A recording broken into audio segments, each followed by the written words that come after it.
Amelia menemukan bahwa dia tidak pernah memahami Panji pria tampan di depannya.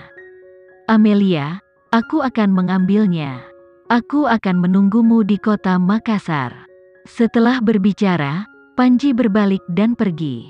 Apakah dia menunggunya di kota Makassar?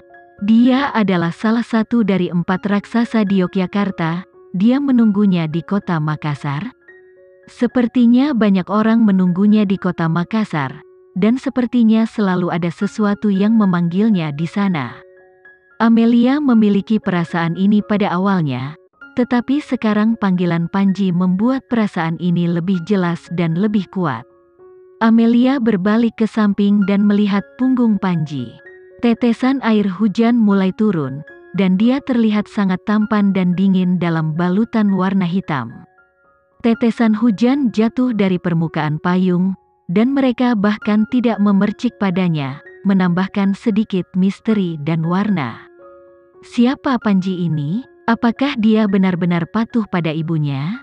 Amelia tahu bahwa Momi sangat menyukai Panji. Saat itu, Momi selalu menggendongnya dengan satu tangan dan Panji dengan tangan lainnya. Pada tahun-tahun itu, Panji dibawa oleh tangannya sendiri. Dia sepertinya telah melewatkan sesuatu. Amelia sedang berpikir keras. Dia tidak memperhatikan bahwa sebuah mobil bisnis berukuran panjang diparkir dengan tenang di depan pemakaman, dan Henry akan datang.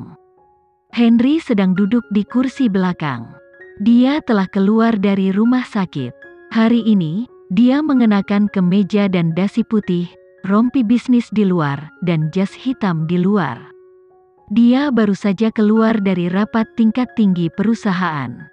Dia tampan dan mahal. Suasana di sekitarnya dipenuhi dengan kedewasaan dan keanggunan. Sekarang mata sipitnya yang dalam tertuju pada gadis itu melalui jendela mobil, dan melihat gadis itu menatap punggung Panji. Dia mengerutkan alisnya yang gagah berani, dan alisnya ternoda kabut es.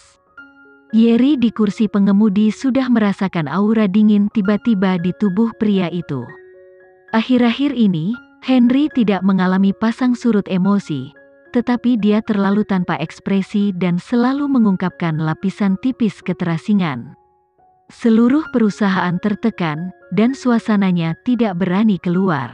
Pada saat ini, sosok tampan dan panjang lainnya muncul di luar, dan itu adalah Bisma dengan payung hitam. Yeri merasa kulit kepalanya agak mati rasa. Dia memandang pria di kursi belakang melalui kaca spion. "Tuan, istrimu sangat populer. Orang-orang ini baru saja bercerai dan tidak tahan lagi." Henry datang lebih awal dan terus menatapnya di sini.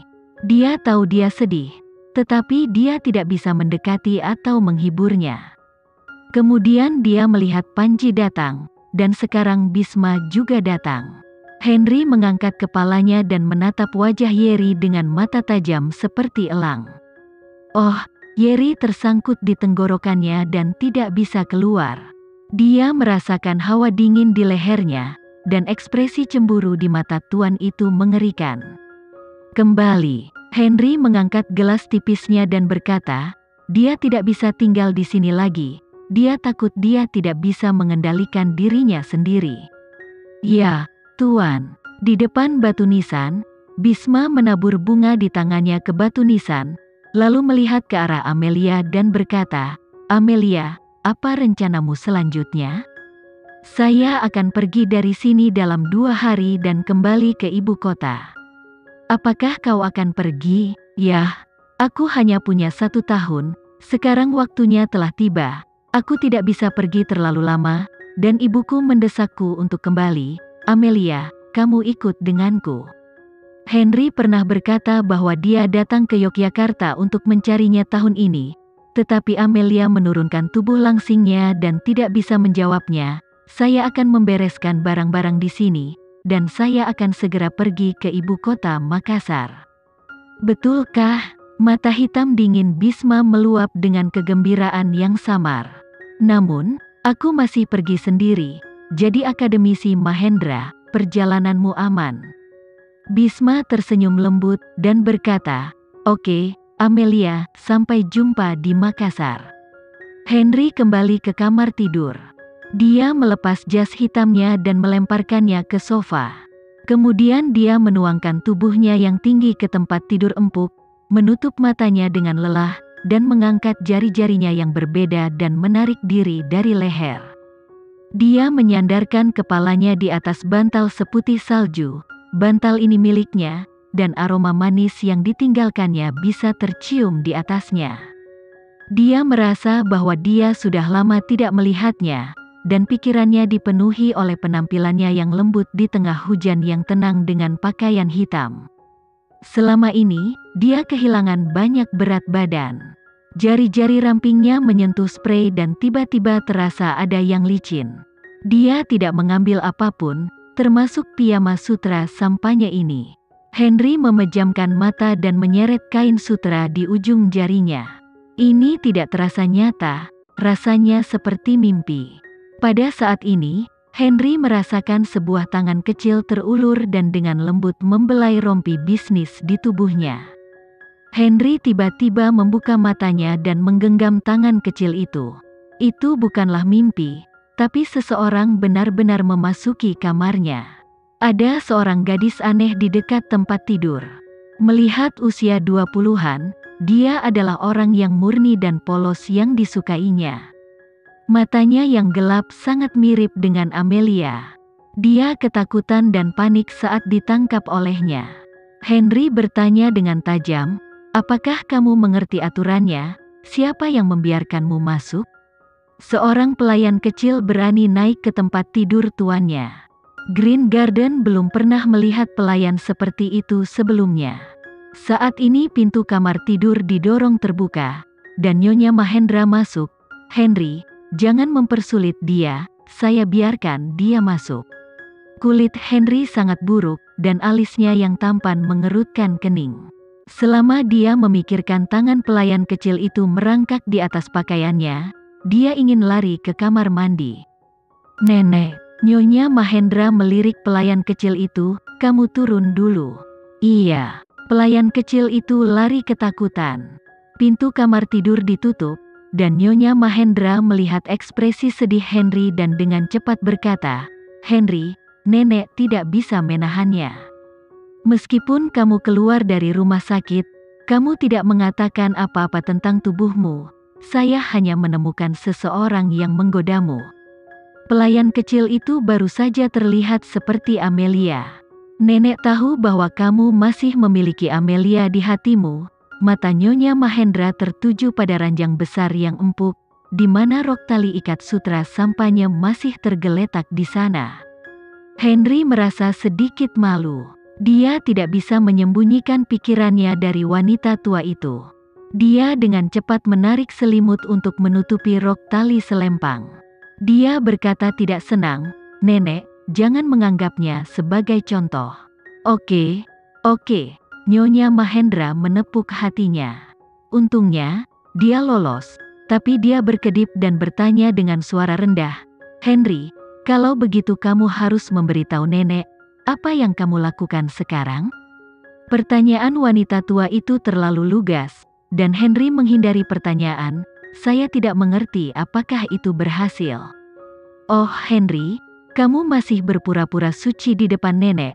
Baiklah, jangan berpura-pura tidak tahu apa-apa. Beritahu nenek, kamu memberi diri kamu pisau. Apakah itu normal sekarang?" Wanita tua itu tidak mengubah wajahnya. Alis Henry serius, dan seluruh tubuhnya sedikit suram. Dia tidak mau menjawab ini. "Henry, kamu benar-benar tidak bisa melakukannya sekarang." Wanita tua itu sangat sedih dan menarik Henry Mahendra. "Kamu masih muda sekarang, istri melarikan diri, dan tidak ada anak, hanya seorang pria. Kesepian, apa yang harus aku lakukan di masa yang akan datang?" Henry tahu bahwa wanita tua itu benar-benar sedih, tapi tubuhnya memang tidak terlalu baik, tapi mungkin saja dia belum pulih, atau pelayan kecil itu bukan Amelia. Ada puluhan ribu gadis di dunia ini, bahkan jika dia mirip dengannya, dia bukanlah dia. Tadi, pelayan kecil itu bermata gelap, sangat mirip dengannya, tapi tidak memiliki keanggunan di matanya. Pelayan kecil itu hanyalah palsu. Henry tinggal di rumah sakit selama beberapa hari, dan ketika dia keluar dari rumah sakit, dia menangani dokumen di perusahaan. Dia tidak mencurahkan banyak energi ke tubuhnya, tetapi wanita tua itu sangat enggan dan peduli tentang ini. "Nenek, jangan sedih, keluar dulu, aku mau mandi." "Jenis pemandian apa yang akan kamu gunakan?" Profesor Kevin sudah datang. Profesor Kevin adalah yang terbaik di bidang andrologi. Dia menunggumu, Henry. Kami akan pergi untuk perawatan sekarang sehingga kamu bisa mendapatkan kembali kekuatan priamu segera. Henry langsung menolak dengan 3 garis hitam di dahinya. "Nenek, saya harus mengurus dokumennya nanti, dan saya akan menanganinya dalam beberapa hari."